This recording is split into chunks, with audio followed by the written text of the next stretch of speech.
Hello everyone and welcome back to another video from Wake&Tech. In this video, I'm going to show you how to download the Digiwards application on your Android device. So let's get started right away. First of all, open up the Google Play Store on your device, and then from the homepage, tap on the search section at the top, and then type in Digiwards and start your search.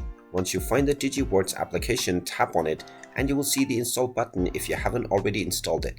Tap on the install button and this will begin the download and installation of the Digiwards application on your device. Just wait for a while until the installation is completed, and when you see the open button you can tap on it to open up the Digiwards app. And now you can proceed with signing in to your existing account or signing up to create a new one in order to start using Digiwards right away. And there you have it. That is how easy it is to download and install the Digiwards application on your Android device.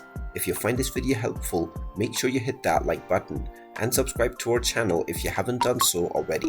Also ring that notification bell to never miss another update from us. Thank you for watching and I will see you again in the next video.